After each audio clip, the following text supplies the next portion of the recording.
କୁହନ୍ତୁ କିଛି ଅସୁବିଧା ନାହିଁ। ସୁଭାଷ ଚନ୍ଦ୍ର ସ୍ୱାଇଁ ମୋ ନାଁ। କିନ୍ତୁ ଏଇଠୁ ଆଗରୁ ମୁଁ ପୂଜା ହେଲାଠୁ ଆମ ଗାଁରେ ଜଣେ ଏଠି କରିଥିଲେ ବୋଲି ମୁଁ ଶୁଣିଥିଲି, କିନ୍ତୁ ମୁଁ ଜାଣିନି। ଏଠୁ ଆମ କଲେଜ ଯେତେବେଳେ ଆସିଲା ପ୍ରଥମଗିରି, ଏଠି ଆମେ ପୂଜା ଅର୍ଚ୍ଚନା କଲୁ। ତା ପୂର୍ବରୁ ଲୋକ ଏଠି ପ୍ରାୟ ଆକ୍ସିଡେଣ୍ଟ ବେଶୀ, ବର୍ଷକୁ 2-4ଟା ଆକ୍ସିଡେଣ୍ଟ ହଉଛି, କିନ୍ତୁ ଜୀବନରେ କାହାକୁ ଏଠି ମରିନାହାନ୍ତି। ଆଉ ଏଠି ପ୍ରତି ମଙ୍ଗଳବାର ପୂଜା କରାହଉଛି, ଡେଲି ପୂଜା କରାହଉଛି, କିନ୍ତୁ ପ୍ରତି ମଙ୍ଗଳବାର ଏଠି ପୂଜା କଲାଠୁ ମା ଶାନ୍ତ ଟିକେ ଅଛନ୍ତି। ଆଉ ଲୋକଙ୍କର ମନସ୍କାମନା ମଧ୍ୟ ଏଠି ପୂର୍ଣ୍ଣ ହୋଇଛି, ଲୋକ ମଧ୍ୟ ଆସୁଛନ୍ତି। ଆଉ ଚୈତ୍ର ମାସରେ ତାଙ୍କର ପର୍ବ ହଉଛି ଚୈତି ପର୍ବ। ଆଉ ୟା ପୂର୍ବରୁ ସଂଘ ଥିଲେ କଣ ଯେ ବଣିକ ସଂଘ ଗୋଟେ, ସେମାନେ ଅଧାରେ ଇଏ କରି ଛାଡି ଦେଇ ଯାଇଛନ୍ତି। ତାପରେ ଯୋଉ ମିସ୍ତ୍ରୀ ସେମାନଙ୍କର ସଂଘ ଗୋଟେ ଥିଲା, ସେମାନେ ମଧ୍ୟ ଛାଡି ଦେଇ ଯାଇଛନ୍ତି। ବର୍ତ୍ତମାନକୁ ଆମ TST କଲେଜ ଆଉ ଟ୍ରାକ୍ଟର ମାଲିକ ଯୋଉ ସଂଘ ଇଏ କରିକିରି ଏଠି ପ୍ରତି ଦିନ ସଂକ୍ରାନ୍ତି ଦିନ ରୋଷେଇବାସ କରୁଛନ୍ତି। ପ୍ରାୟ 400-500 ଲୋକ ଖାଉଛନ୍ତି। ଆଉ ବାକି ଯାହାର ମନସ୍କାମନା ପୂର୍ଣ୍ଣ ହେଲା ସେଇଠି ଭୋଗରାଗ କରୁଛନ୍ତି। ଆଉ ଆମେ 2 ଜଣ ଏଠି ପୂଜାରୀ ଅଛୁ। ଜୟଗଡ ବୋଲି ଜଣେ ଅଛି ଏ ଗୁଡିପଲ୍ଲୀରେ, ଆମର ତେନ୍ତୁଳିଆ କମିଟି ମଧ୍ୟ ଏବେ କରାହେଇଛି। ତା ଭିତରେ ଭଗବାନ ଗୌଡ ଅଛନ୍ତି ପ୍ରେସିଡେଣ୍ଟ, ଆଉ ତେନ୍ତୁଳିଆର ବାବୁଲା ଗୌଡ ବୋଲି ସେ ସେକ୍ରେଟାରୀ ଅଛନ୍ତି। ଆଉ ବାକି ଝାଡଭୂଇଁର ଜଣେ ଶିକ୍ଷକ, କଣ୍ଡର ସିଂ ଜଣେ ଶିକ୍ଷକ, ଏମାନେ ସବୁ, ଆଉ ତରବର ଜଣେ କମିଟିରେ ଅଛନ୍ତି। ଏମାନେ ସବୁ ଏକଜୁଟ ହେଇକିରି ସବୁ ମାଙ୍କର ପର୍ବପର୍ବାଣୀ କରୁଛନ୍ତି ସବୁ। ଆଉ ଏଠି ମହାପ୍ରଭୁ କେମିତି ଆବିର୍ଭାବ ହେଲେ, ଫୁଟିବା ହେଲେ, କାହାକୁ ସ୍ୱପ୍ନ ହେଇଥିଲେ, କଣ ହେଇଛି ତା ବିଷୟରେ କୁହନ୍ତୁ। କଣ ରହିଛି କିମ୍ବଦନ୍ତୀ ତା ବିଷୟରେ ହେଲେ ଆଉ ଆପଣ ଇଆଡେ ଅନେଇ କହୁନାହାନ୍ତି ଆଜ୍ଞା। ଏଇ ବିଷୟରେ ଆଉ ମୁଁ ଜାଣିନି, କିନ୍ତୁ ଆମ କଲେଜ ଏଇଠି ଆସିଲାଠୁ ମୁଁ ଏଠି ପୂଜା କରିବାକୁ ପ୍ରତି ମଙ୍ଗଳବାରକୁ ପୂଜା କରୁଛୁ। ଆଚ୍ଛା, ଏଇଠି କଣ ମାନସିକ କେମିତି କିଛି ଅଲୌକିକ ଘଟଣା ଘଟିଛି କି? ଏଠି ଅଲୌକିକ ଜଣେ ଗୋଟେ ପିଲାକୁ ଆକ୍ସିଡେଣ୍ଟ ହେଇଥିଲା, ତାର ଡାକ୍ତର ମେଡିକାଲ ସେ ଯେମିତି ଗଲେ, ସେ ଡାକ୍ତର କହିଲେ ଯେ ଏ 2ଟା ଆଖି ତାର ଇଏ ହେଇଯିବ, କିନ୍ତୁ ଏଇଠି ମାନସିକ କରି ଯିବାରୁ ଆଖି 2ଟା ସେଇ ଖୋଲିଛି। ଆମର ନିୟରେଷ୍ଟ କୁରୁଳେଇ। ହଁ। ଆଉ ଏଠି ଯୋଉ କୁକୁଡ଼ା ବଳି ଦିଆ ହଉଛି, କୁକୁଡ଼ା ବଳି ଦିଆ କିଏ ଦଉଛି, କିଏ ଛାଡି ଦଉଛି ସେମିତି। ଆଉ ଆଚ୍ଛା, ମହାପ୍ରଭୁ କେବେ କାହାକୁ ସ୍ୱପ୍ନ ଦେଇଛନ୍ତି?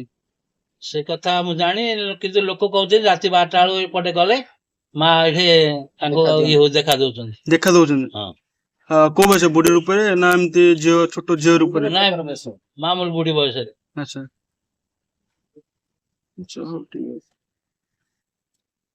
କୁହନ୍ତୁ ଆଜ୍ଞା।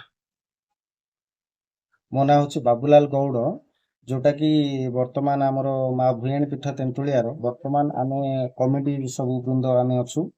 ତ କମିଟି ଭିତରେ ବର୍ତ୍ତମାନ ଆମର ସ୍ଥାନୀୟ ଟ୍ରାକ୍ଟର ଆସୋସିଏସନର କମିଟି ଆମେ ଏଠି ମନ୍ଦିର ଆନୁକୂଲ୍ୟରେ ଗଠିତ ହୋଇଛି।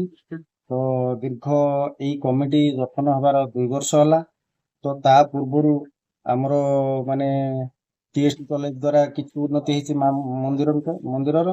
ଏଠି ଆମର ତେନ୍ତୁଳିଆ ଗ୍ରାମର ଜଣେ ହରିଜନ ଲୋକ ଉତ୍ସବ ନାୟକ, ସିଏ ମାଙ୍କୁ ଏଠି ପ୍ରତିଷ୍ଠା କରିଥିଲେ, ଯାହାକି ଆମେ ଶୁଣିବାଟା ଆମ ବାପା ମାଙ୍କ ପାଟିରୁ ଶୁଣିବାଟା।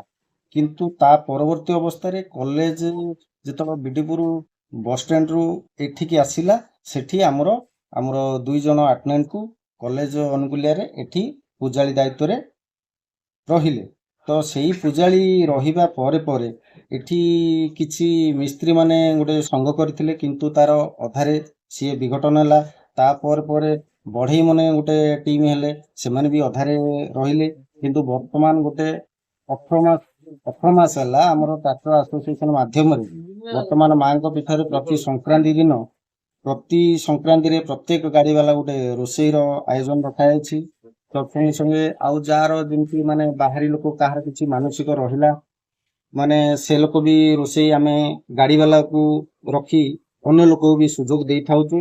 ତ ବର୍ତ୍ତମାନ ଏଠି ଦୀର୍ଘ ମାଙ୍କ ମନ୍ଦିରଠୁ ଆଗକୁ 500 ମିଟର, ପଛକୁ 500 ମିଟର ଦୂରରେ ନିହାତି ବର୍ଷକୁ 4ଟି 5ଟି ମାନେ ସାଂଘାତିକ ଆକ୍ସିଡେଣ୍ଟ ହୁଏ, କିନ୍ତୁ କାହାର ବି ଜୀବନ ହାନି ହେଇନି।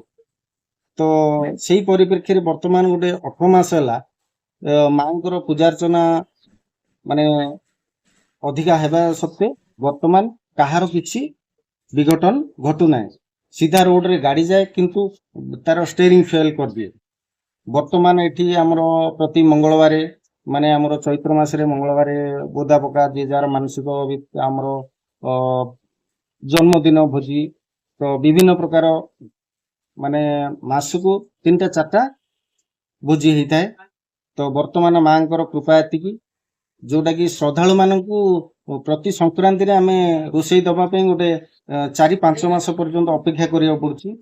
ଆଉ ବର୍ତ୍ତମାନ ତ ଆମର ଏଠି ଗୋଟେ 3 ଖଣ୍ଡ ପଞ୍ଚାୟତର ଟ୍ରାକ୍ଟର ବାଲାଙ୍କ ଆସୋସିଏସନ ମାଧ୍ୟମରେ ବର୍ତ୍ତମାନ କମିଟି ହେଇଛି, ଯୋଉଟା କି ଆମର ସଭାପତି ସେକ୍ରେଟାରୀ ହିସାବରେ 3ଟା ପଞ୍ଚାୟତର ଟ୍ରାକ୍ଟର ଆସୋସିଏସନ ଗୋଟେ 24 ଜଣ ଆମେ ମେମ୍ବର ଅଛୁ।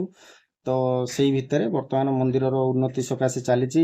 ଦୀର୍ଘ 2 ବର୍ଷ ତଳେ ଆମର ଯେତେବେଳେ ପ୍ରଥମେ ଟ୍ରାକ୍ଟର ଆସୋସିଏସନ ଗଠିତ ହୋଇଥିଲା, ଗୋଟେ 4 ମାସ ପରେ ଆମେ ଗୋଟେ ଅଷ୍ଟପ୍ରହରୀ କରିଥିଲୁ ମାଙ୍କ ଜାଗାରେ।